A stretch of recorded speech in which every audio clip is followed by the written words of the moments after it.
साथियों नमस्कार। श्री कृष्ण जन्माष्टमी की आप सभी को हार्दिक शुभकामनाएं एवं बधाई। जैसा कि आप जानते ही हैं कि कोलकाता में कुछ दिनों पहले महिला चिकित्सक के साथ अत्यंत दुर्भाग्यजनक घटना घटित हुई। उससे संसार भर की मानवता शर्मसार हुई। इसी को केंद्रित रखते हुए हमारे भाई श्री नितिन श्रीराम वाडले जी द्वारा एक कविता की रचना की गई। आग्रह था श्रीमती दुलारे सेन गुप्ता कोलकाता से और मेरी बहन आसाम गुवाहाटी से मंजू दीदी का कि कुछ आपकी आवाज़ में, आपकी शैली में इस विषय पर कोई विषय वस्तु हम तक पहुंचाए।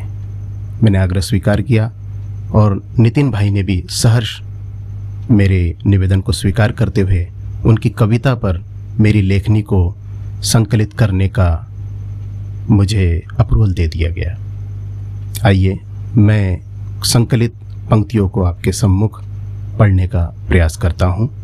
यदि हृदय के किसी भी कोने को यह कविता, ये शब्द यदि स्पर्श कर जाए तो ज़रूर उसे स्नेह दीजिएगा, प्रेम दीजिएगा और सपोर्ट कीजिएगा।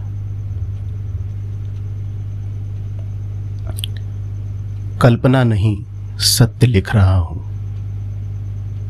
नारी सम्मान अब असत्य लिख रहा हूं।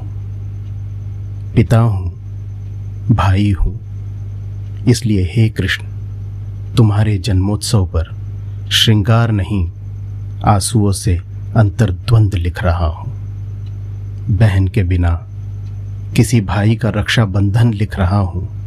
माँ बाप का कठोर क्रंदन लिख रहा हूं। लाचार बेटी के साहस को कुंदन लिख रहा हूं। व्यथित अंतर मन का स्पंदन लिख रहा हूं। फूटी आंख, टूटी एक एक हड्डी, लहू लुहान लिख रहा हूं। फटे होठ, पेट पर चोट, घायल जुबान लिख रहा हूं। भेड़ियों की विक्षिप्तता पर मानवता को शर्मसार लिख रहा हूं। संविधान के इस महान देश में संवेदनाओं का मखौल लिख रहा हूं। इसलिए हे कृष्ण तुम्हें तुम्हारी जन्माष्टमी पर याद दिलाता हूं। करते हो धर्म की सदा रक्षा, वचन तुम्हें याद दिलाता हूं। हे माधव, हे केशव, वचन दो किसी द्रौपदी का चीर अब हरण ना हो। भारत भूमि का गौरव अब कभी धूमिल ना हो। आज कुछ ऐसा कर जाना होगा, नारी अस्मिता के खातिर सुदर्शन तुम्हें चलाना होगा।